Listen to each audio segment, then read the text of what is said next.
What about this? Did the church canonize the right stuff? Now, canonization is a phrase we don't use a lot, but the canon actually refers to the books that made it into the Bible. And the argument I hear a lot, once people discover, oh, there were other books that didn't make it into the Bible, how do we know we got the real story? How do we know that there aren't better accounts of Jesus or more accurate accounts of Jesus, or this isn't some conspiracy that basically the church wants you to believe something, so these are the books you need to read and don't read anything else? How do we know that the 66 books we read in what we call the Bible today are actually the most accurate books or even the right books that we should be reading? Yeah, great question. By the way, serious scholars, trained scholars know the answer to that. They don't have any problem with it.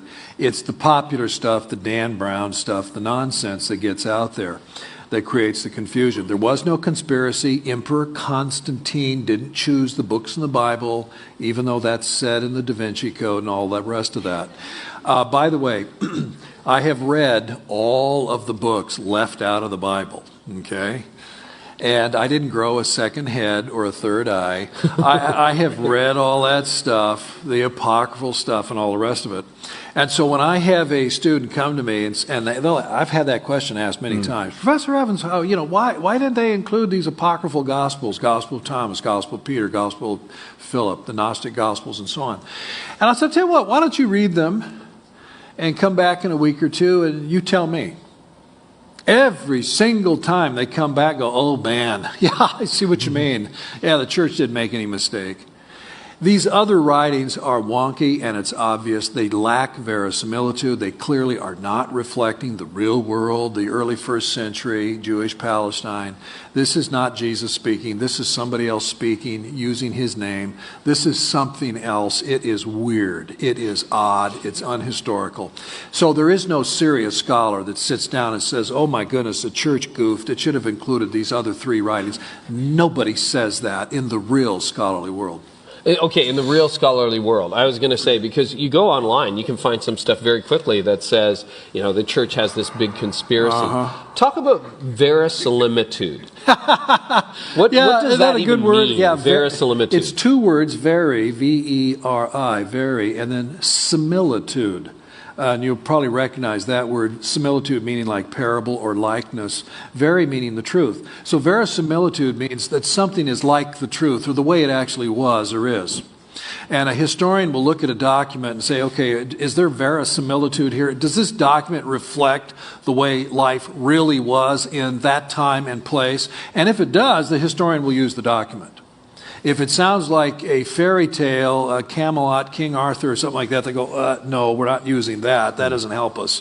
So that's what historians do. They evaluate documents.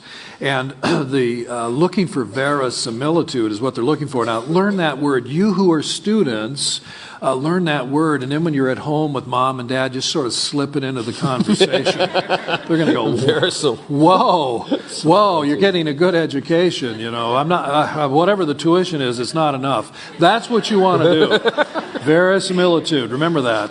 So basically what that says, if I understand it right, if I was writing a book about today and I pretended it was factual but said, I got into my car and I flew to Toronto, people would go, oh wait, we didn't have flying cars in 2016. And there are other gospels outside of the Bible that kind of have things like that. Yeah. Like what, for example? Usually they're anachronisms, and what that means is something is out of it's not in its right time, as Carrie just said.